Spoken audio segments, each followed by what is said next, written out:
The news for South Mississippi continues. Good morning, Mississippi.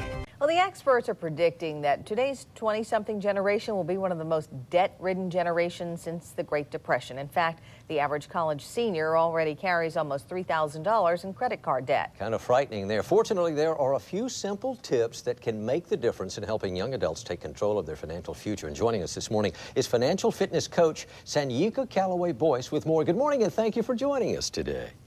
Good morning, Tommy and Rhonda. How are you today? We are just fine and working on our debt problems. Hey, tell us about your life in your 20s.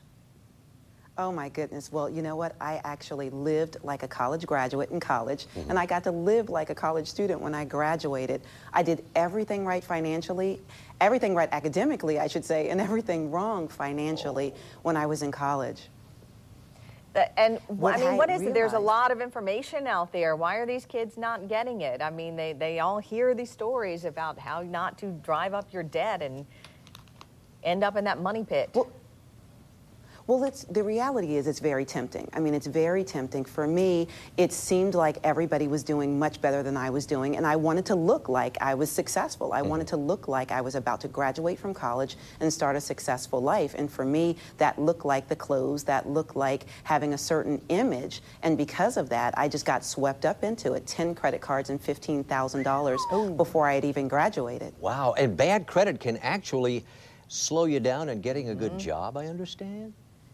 It absolutely can. I mean, for me, I did everything right, graduated with a high GPA but a low credit score, and what I realized was that I didn't know on the other side of college how the way I handled my money or mishandled my money actually affected my ability to get a job. And more companies are considering your credit report when they're considering you as a final candidate for a job. Do most employers nowadays check your financial records?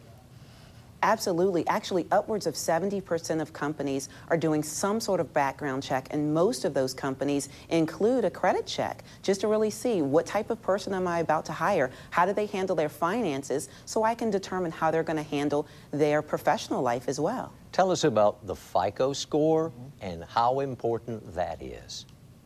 It's absolutely important. What most people don't recognize is anything that you have to give your Social Security number in connection to, any service or product, you actually are also getting it's also going on your credit report. I mean, a situation that happened to me was with a cell phone. I had a 2-year plan, you know, got a $500 cell phone bill, didn't realize that when I couldn't pay the bill and had to decide if I was going to pay my rent or my cell phone bill, that was actually going on my credit report. So I recommend, you know, that if you need a cell phone, which most of us do, go with a wireless plan that doesn't require a contract. Virgin Mobile has some really great plans out there that allow you to have the convenience of a cell phone, but not to have the debt or the burden of, do I choose to pay my cell phone bill or my rent? You can actually choose your communication plan and how much you're going to spend on technology. Yeah, and you can also prepay on cell phones these days. Absolutely, which is the best thing to do. You can kind of go, this is how much I want to spend on my cell phone, and once you get to that number, you can make a determination if your budget allows you to go forward or if you need to stop at that number. Wow. So a wireless plan is really great. What's a quick way to beef up your FICO score? A quick way is automatic payment. Absolutely. 35% of your credit score is based on your payment history. So if you're paying automatically, you don't have to worry about whether your bill is going to be late or not. Wow. Thank you, Sanyika Calloway Boyce. Some good advice out there, and good luck to you.